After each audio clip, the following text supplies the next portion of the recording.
Hello everyone, in today's video we're going to be taking a look at a couple different takeoff emergencies and how to approach them, and sort of the philosophy behind, oh god, we're screwed.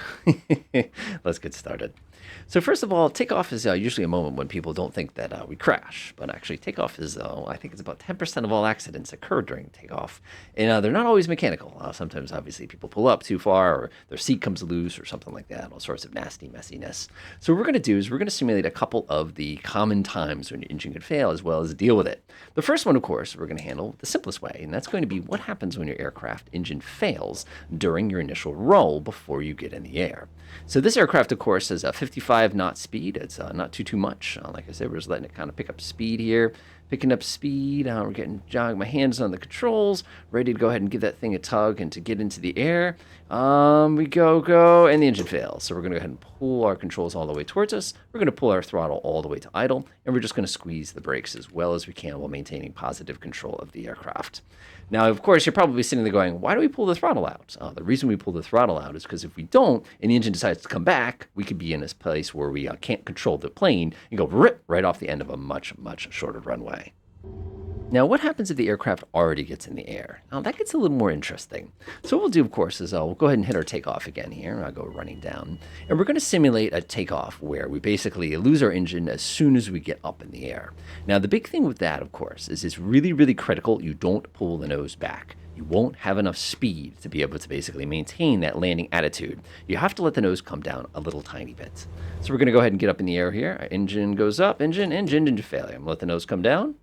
Climb glide, nose up, and we're just going to let it settle back onto the runway, just like that. Again, we're not looking for any awards here. One thing we want to keep in mind is if our engine does fail in that situation, we really need to pull that throttle back again. I mean, it would be nice if it came back, but that could also unsettle us, and if we don't have a lot of runway to stop already, that could be very problematic for us. Our third case is when we already have a little bit of altitude. Now, of course, there's variations on this theme here. You could say, well, if we have 100 feet, is that enough to do a successful landing? Do we have enough altitude that we could maybe land on a parallel runway? And that's really going to depend on what happens. But one of the important things is it always comes down to runway length. So getting in the air now, I could probably still pretty much safely land this plane directly at the end of the runway. So we're going to go ahead and make things a little bit complicated for us. Going to get a little altitude and power out. We're going to let that nose come down, and we're going to immediately get ourselves into our landing configuration. In my case, I'm going to slip just a little bit.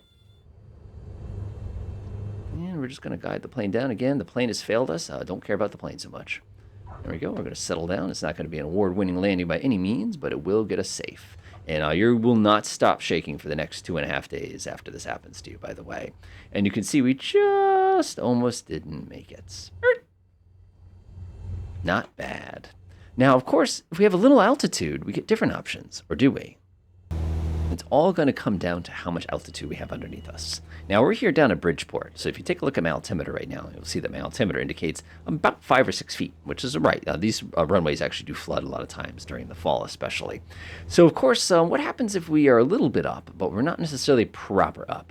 So to give us an idea of how dangerous that can be, I'm going to go ahead and climb ourselves up a little bit here.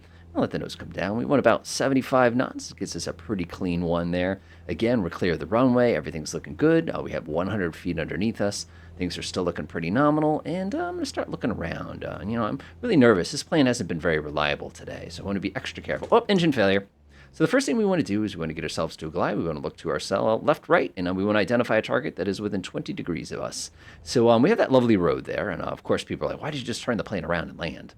We didn't have room, so I'm going to just be really careful. This field's looking pretty good to me, Again, we're not here to win any awards. We're just here to get this plane to the ground. Remember, it has already disappointed you once today, so it's perfectly fine. The important thing is, because we are so darn low, we don't have the ability to turn the aircraft around. As a general rule, anything under 800 feet is considered kind of no-go. I'm going to go ahead and be gentle on my brakes here, and the stupid plane has failed me the last time.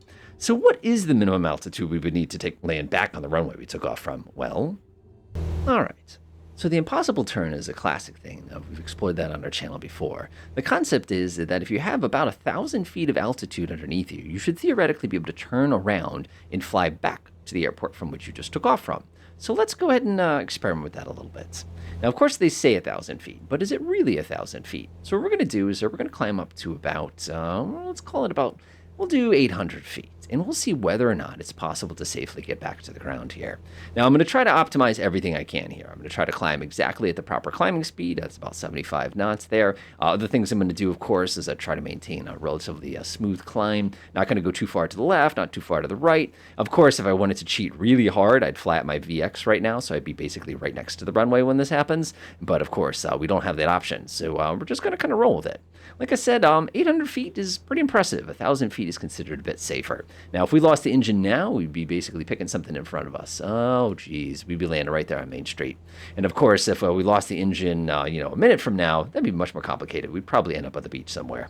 All right, so we're going pretty slow here. It's about 700 feet, and that's going to be 800 feet. All right, get ready for an engine loss. And goodbye, Mr. Engine. So we're going to do the same thing we always do. We're going to get right to our good old-fashioned glide speed. We're going to get about 70 knots. And I'm going to take a fairly aggressive turn here. And the reason I'm taking an aggressive turn is anytime I waste basically going out to sea here is going to be less time we're going to have to safely get the plane back on the ground.